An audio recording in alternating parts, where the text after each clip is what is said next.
It was raining and it was a blessing. Good. Ano, feel good, feel good.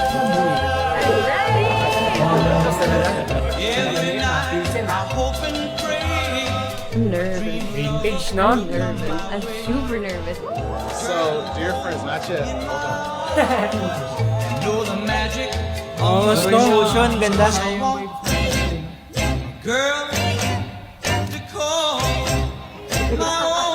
Sheesh.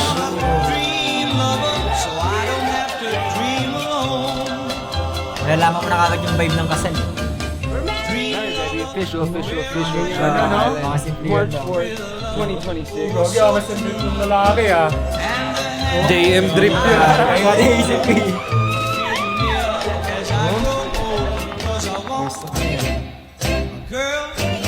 This is the most amazing moment. And I love y'all. Shit, no. Ronoro. Hey. Gogi, ang ganda ng suot niya talaga. Hey, Mayad. Mayad pala to eh. Wala na yan yan. Wala na tayong ma-explain dyan. Mahid yan eh. Pambigati na yun eh. O tara, uwi na tayo.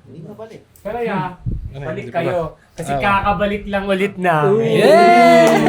Yun. Welcome back, tol. Welcome back, tol. Ano yan? Mas... Mas pinalakas. Yun. Mas pinalupit. Mas inabangan. Alam mo, inabangan yun, no? So yun, ito pala yung ano namin, 31st episode ng Legend Lab ng Behind the Scene Collective. So yun, sa mga nakamiss kung meron man, shoutout sa inyong lahat. At ito, nagbabalik, mas pinalakas. Mas pinalupit. Mas inabangan. So, yun lang naman. Balik ulit tayo sa dating gawi, review ulit tayo. Pero ito, mas papalawakin natin yung mga i-reviewin natin. At ngayon, itong episode na to, magkasunod to eh. Isang international tsaka isang local na wedding studio. Tingnan natin, mag-deep dive tayo sa mga teaser o tsaka mga intro nila. Kung paano yung mga bagong meta ngayon. Kung tawagin Kanaan nila. Ano? Pero yeah, Kanaan. papromote ko lang yung vlog natin. Yung latest. Ayun nga pala, meron nga pala. Sino? Oh, ikaw na. Promote mo. Guys, panoorin niyo yung vlog namin sa YouTube. Anong title Kung nun? malungkot kayo, sasaya talaga kayo O, dun. anong title nun? Kung alam mo. Nakaw na sandali. Sandali. Oh, bakit ba naging nakakawat na sandali yun? Kasi, syempre, Panoorin na lang nila, di ba? bagay. Paliwanag, hindi ano nila. Mali. Panoorin niyo, gusto Nasa malaman. YouTube namin, nasa YouTube channel namin. Check nyo lang. Tapos, subscribe kayo kasi meron pa kayong mga aabangan na mas Pinalakas. Mas? Mas pinalupit. Yun. Mas aabangan. Nag-iisip eh. Dave, yun pa, marami pa kaming nilulutong mga bago. Nag-experiment kami. Yun, yung hindi naman talaga totally kaming nagpahinga o nawala. Kasama na rin talaga yun. Pero mas marami pa kaming gusto pang gawin. At yun, mapatunayan sa aming mga sarili at maging better every freaking day. Yes, sir. So tuloy na natin to. Let's go. Himayin mo na. Imay. It was raining and it was a blessing. Ang ganda ng pagkakasabi ng raining pero blessing. Parang hindi niya ginawang masamang ano yung... Kasi outdoor yung ano nila eh. Wedding nila eh. Okay siya. Parang nakikita mo agad, silver lining. Oo, may silver lining Silver sila. lining nga, pre. Bakit naging silver lining? parang negative kasi yung ulan kasi outdoor sila eh. Pero ginawa nilang maganda siya. Oh, in a brighter side, parang gano'n. Galing. Hindi na isip yung negative. Pero naipasok agad nila 'yon, no, na parang ito, kung ako yung editor na, ay, ganda nitong pang-intro kasi umuulan nga naman. 'Di ba? Bad trip 'yun kung tutusin kasi outdoor yung wedding eh. Saka special day niya pa. Oh, special day nyo ba? Na-expect nyo na beach wedding pa ata to. Parang beach. Sa parang Siargao yata eh. Balik mo nga. Oh, Siargao, Philippines. Tsaka shoutout talaga sa Mayad Studio. Ito, since day one. So po ano na kami, nakasubaybay na kami dyan sa Mayad Studio. Tsaka shoutout din sa kinasal kay Nico tsaka kay Maureen. Yes sir, Congrats maganda. po. Congrats. Ang tagal na ba to, yung wedding na to? March, kuya. March? Opo. Oo nga pala, siya pala yung stylist ni Nico. Si J Margit. So ayun, tuloy natin. Ganda. It was raining and it was a blessing. Sheesh! I'm ready!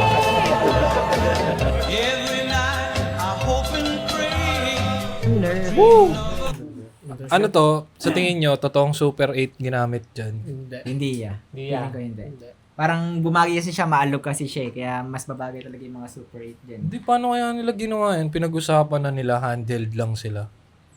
Kasi parang ganun yung vibe eh. Oh, yeah, ganun nga. Parang digicam yung vibe eh. Parang mga old Old videos. videos. Tsaka feeling ko yung kanta yan, ready na talaga siya. Yan na agad. Para syempre nababagay nila yung mga Tsaka kaya parang nag-invest naman din siguro sila sa Digicam, feeling ko. Meron siguro talaga silang Tapos ginawa. nilagay na lang nilang effect ng ganun. Pwede rin. Ganda. Yung song check. I'm nervous. I'm nervous. I'm super nervous. Yung gusto ko din sa mga gantong style ng wedding kinakausap nila yung camera. Kasi yung ibang wedding video, Kung ano lang nangyayari. kung ano lang nangyayari, minsan wala pang interview, minsan bows lang, yung sa reception lang, kung ano man. Dito talaga parang vlog na yun na pag tinapat yung camera, sige sabihin mo yung nararamdaman mo. Ay nga, parang nakikita mo yung hindi nila parang videographer. They hire a filmmaker. Ganun. Parang ganun siya. Kayo dyan sa likod, Tsaka kasi pag may ganyang interaction, pag yung manonood parang andun ka sa moment. The moment na kinakausap nila yung camera, parang ikaw yung kausap. So, mas papanoorin mo siya kasi yun, parang belong ka. tama. Tsaka wedding video pre, ano bang ina-expect mo sa ganyang social events? Tsaka sa ganyan, sa wedding, di ba emotion? So, bukod sa pag-capture ng emotions, ng gestures, ng facial emotion, okay din yung na-express ng salita eh. Katulad nun na I feel nervous, mas nararamdaman ng viewers na parang talagang nakakakaba pala talaga pag ikakasal. So maraming kasi yung parang yung emotion instrument siya para mag-connect sa viewers o sa kung sino man yung manood, di ba? Parang nagkakaroon ka ng ano bang tawag doon? Care. Tsaka pag napanood din nila yan, syempre parang maalala nila yung mga happy moments. Yun. Yung kung ano yung pakiramdam nung mga nangyaring yan. Galing. Ito yung ganda ng mga gantong style ng pag-capture ng wedding. Hindi siya yung parang out of the box. Parang ganun. Galing. Tuloy natin. Dear friends, not yet. Ayun yung nakita ko yung smile. Hey!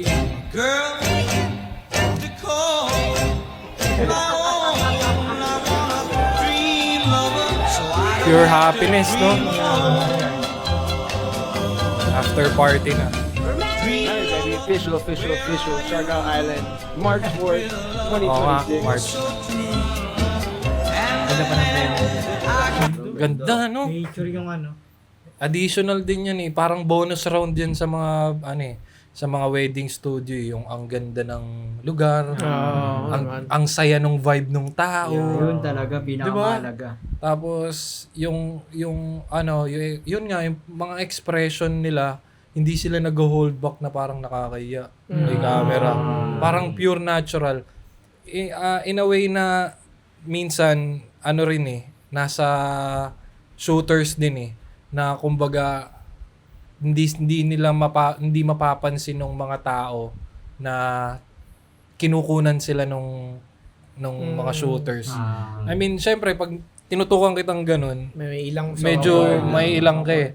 Pero kung medyo discreet yung mo, talagang hindi ka medyo discreet yung parang gorilla shot.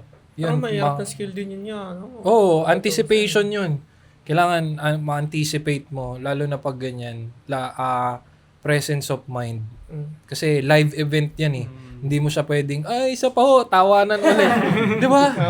Hindi siya pwedeng ganun, pre. Hindi na siya magiging, authentic, di ba? So, dapat talaga, yun, based on my experience din, dapat talaga, lagi kang ahead of time. Lagi mong nag-anticipate ka. Tapos, bukod dun sa, yun, for example, hindi ganun kasaya yung crowd. Anong pwede mong gawin? Dramatic. Pwede. Sa pause ba o sa... Hindi, yan, yung ganyan, yung yung emotions, yung wala kang makuhang gusto mong, katulad yan, yung talagang masayang-masaya, gusto mong makakuha ng authentic na emotion. Pwede kang, magtanim eh. I mean, pwede kang mag-plant ng parang, yun, tanungin mo, kumusta po? Tapos ganun.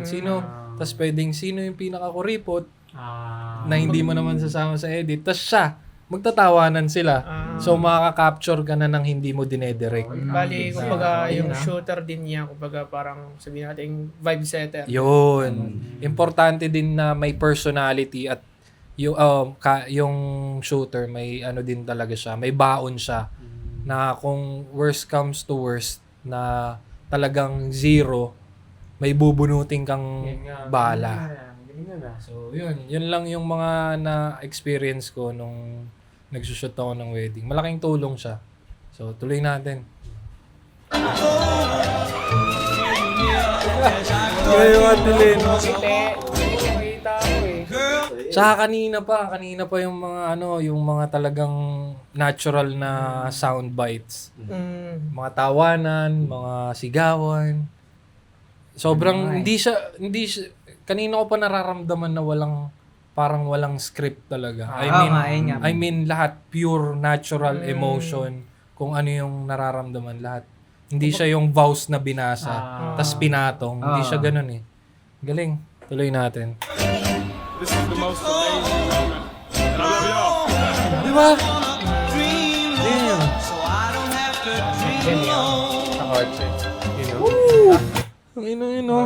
Balik mo nga din. Cellphone yun? Hindi ko alam yung Kanya yun? Hindi parang Hindi nga.